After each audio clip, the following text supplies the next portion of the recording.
You are listening to episode 207 of the Autism Mom Coach.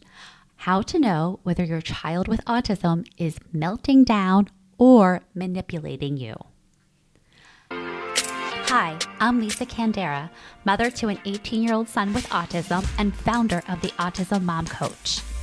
Through years of trial and error, I have created tools that have helped me stop escalating meltdowns, make impossible decisions, and advocate more effectively for my son. I've now coached over 100 moms through these same struggles. In this podcast, I share everything I've learned and what I am still learning with you. Let's get started. Hello, everyone, and welcome to this week's episode of the podcast. This week's episode, I want to talk about a topic that I think all of us as autism parents have faced at some point. We've either questioned ourselves or it has been pointed out to us by a partner, an in-law, a provider. Your child is manipulating you.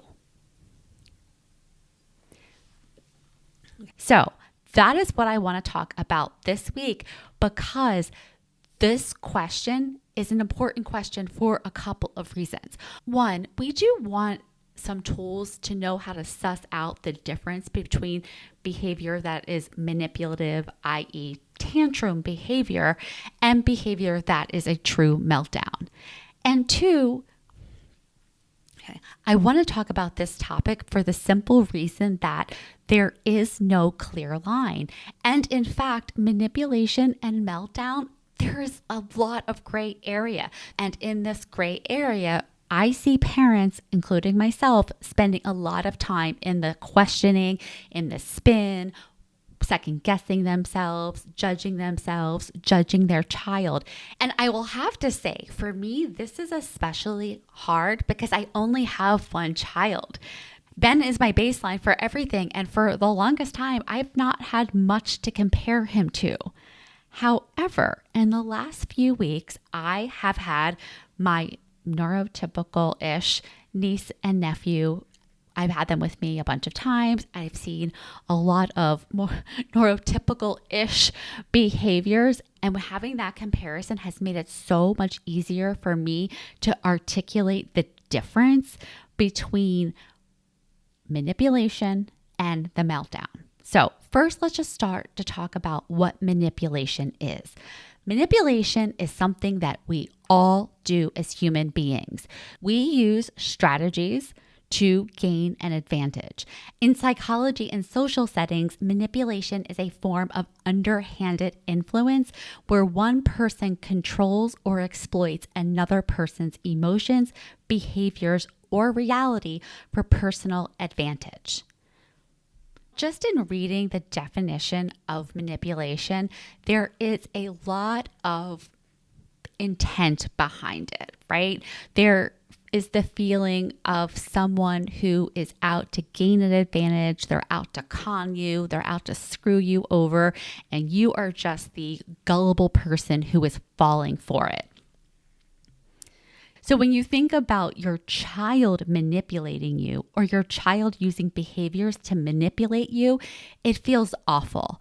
However, to manipulate in its sort of purest form and taking out the judgment is a way of using strategy to gain advantage, or a way of using strategy to get one's own way. And let's face it, as humans, we all do that all of the time in many different forms, some socially acceptable and some not. How many times have you been on the phone with customer service and you're asking them about their day and you're being as nice as pie because you feel like you will get what you want, what you need from them if you are as nice as possible? Are you being manipulative? Technically, yes, perhaps, but are you being manipulative?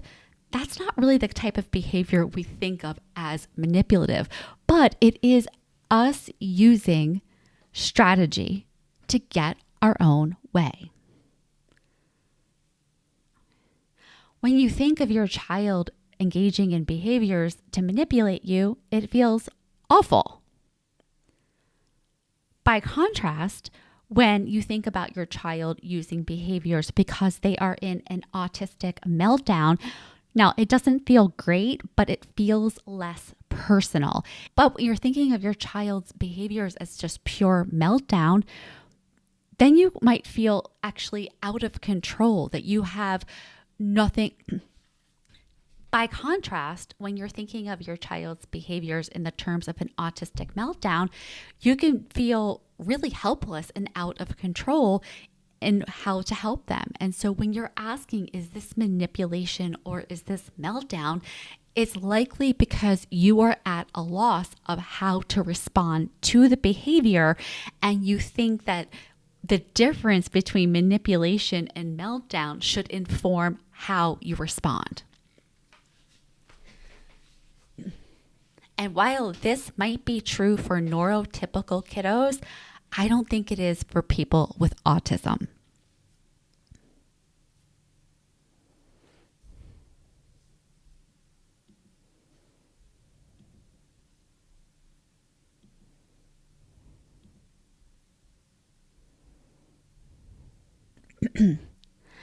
I think one of the reasons that this is so confusing is because as human beings, we like to categorize things and we want things to be either or. Either it's a tantrum / manipulation or it's a meltdown. If it's a tantrum or manipulation, I react in this way. If it's a meltdown, I react in another way. And this is just not reality. My experience is there's a lot of overlap between meltdowns and tantrums, meltdowns and manipulation. That's why it's so confusing. And here's why there's that overlap. Manipulation at its most basic is using behavior to get something you want, usually in your own favor and often unfairly. A meltdown is also a person using their behaviors to affect or control their environment. So underneath, the mechanics can look exactly the same.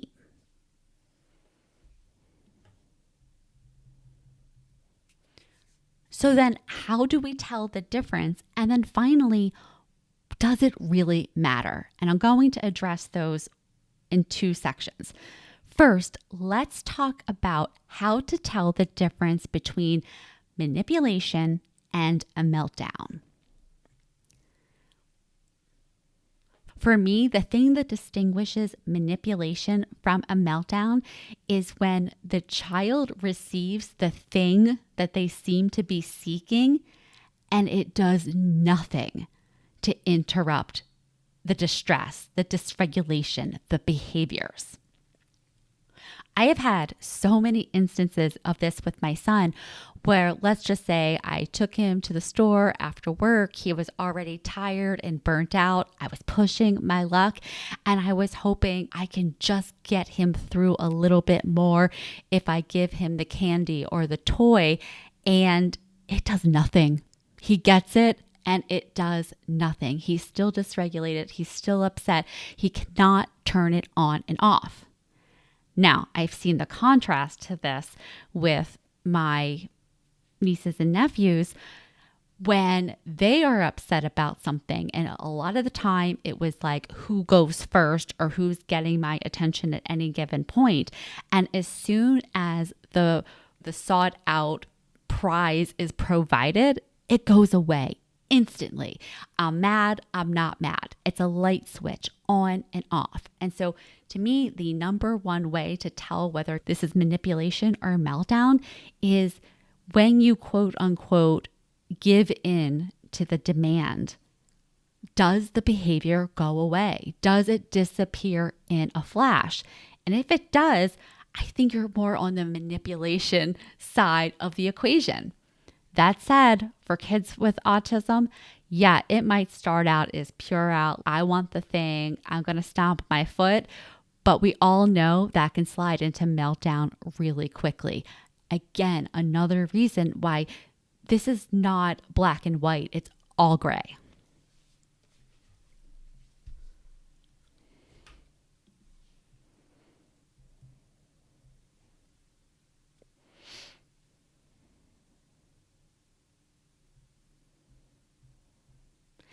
And I've had the experience, and I see this in my clients, of being really frustrated when they give in to a boundary that they don't want to give into, but they feel at this point they don't have a choice. And then it doesn't even work, because now what might have started as a bit of manipulation is way into the meltdown, and the giving up of the thing doesn't even matter anymore. Tell number 2, is your child in control, or are these crocodile tears? The second signal is one you can often read pretty easily on their face and in their body. In a real meltdown, your child loses control.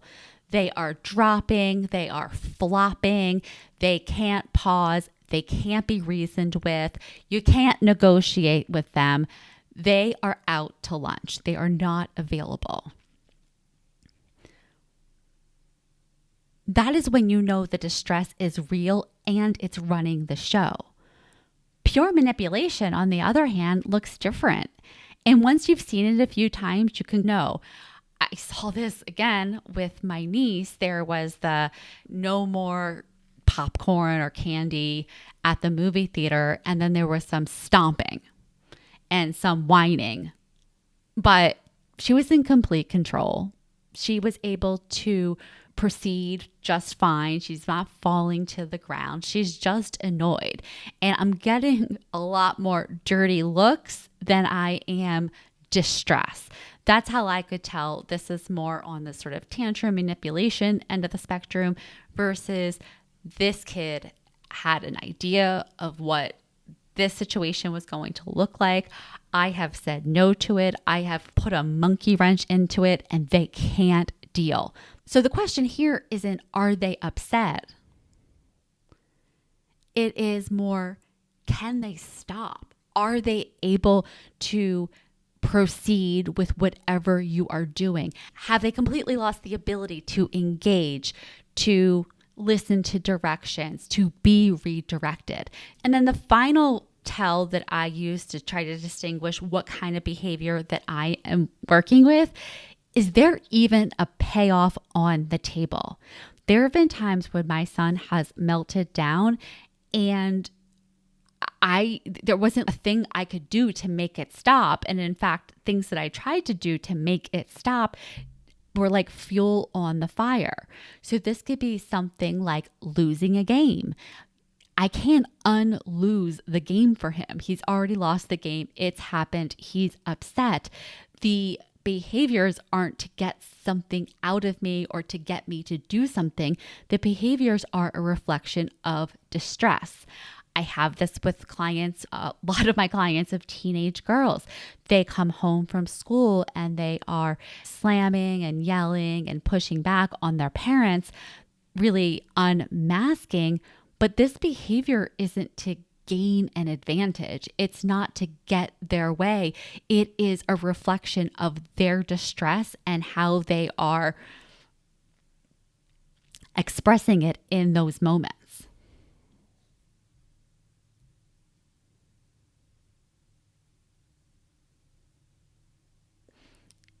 So these are just 3 indicators that you can use to evaluate the behavior to figure out, is it more on the manipulation side or the meltdown side? Now I want to get to really the most important part of this podcast episode, because in asking myself this question for years and years, and then coaching parents through it for years and years, I've come to the conclusion that 1, the answer itself, we're never going to know. Okay, this is all soup. This is not black or white. There's a little bit of meltdowns and manipulation mixed in. People with autism using behaviors, knowing it gets the result that they want to avoid the distress and using it again. Is it just one thing or another? I really don't think you can suss that out. And I think that the exercise of trying to suss it out is largely a waste of time, because what I find is the more important piece for us as the parents is to figure out, how we want to show up and how we want to respond in these moments. And what I've also found is if you are thinking your child is manipulating you, they are conning you, you're a sucker, how are you going to respond to that behavior? You're going to have the urge to be more sort of old school discipline. I'm going to show them. I'm not going to be a sucker. I'm not going to fall for this. Like, you're going to give them the what's for. Just think of that energy in your body, how that comes out in your actions, and what impact that has on your child with autism in that moment. So you could be in a clear situation where, yeah, maybe this is manipulation, but you're escalating of that reaction. You could be heading into meltdown territory pretty quickly. Whereas if you are thinking of the behavior as dysregulation, not even a meltdown, just to say dysregulation, nervous system dysregulation for whatever reason, how are you going to respond to the behavior? How are you going to work to ground yourself first so you are not the fuel on the fire? And I have found that when I am attributing bad intent to my kiddo, like aggressive, attacking, violent, manipulative, it amps me up like nothing else. I get very stressed out. I get very frustrated. I get defensive, and I feel like I need to stand up and show him who's in charge. Just think of that energy coming up against somebody who is already in distress, close to distress, or has a low frustration tolerance. It's not a good combination. The way you approach it is more important than whether or not it's manipulation or a meltdown. It is all about your energy, your presence, your ability to stay focused and grounded so that you can respond to the behavior in a way that's more effective and models to your child the way to respond to distress. All right, everyone, that is it for this week's episode of the podcast. If this is something that you struggle with, trying to figure out whether your kid's manipulating you, are they melting down, you're getting triggered by their behaviors, you're taking it personally, you want to learn how to respond better and more effectively, this is exactly what I can help you with in my coaching program. So if you are interested in becoming more effective, more resourceful, more resilient as an autism parent, schedule your consultation call with me by going to my website, theautismmomcoach.com. I would love to talk to you, and we can talk about how working together will make your life easier and your experience as an autism parent more enjoyable. All right, everyone. Thank you for listening. I will talk to you next week.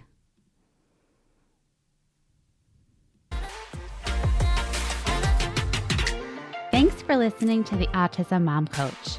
If you are ready to apply the principles you are learning in these episodes to your life, it is time to schedule a consultation call with me. Podcasts are great, but the ahas are fleeting. Real change comes from application and implementation, and this is exactly what we do in my one-on-one coaching program. To schedule your consultation, go to my website, theautismmomcoach.com, work with me, and take the first step to taking better care of yourself so that you can show up as the parent you want to be for your child with autism.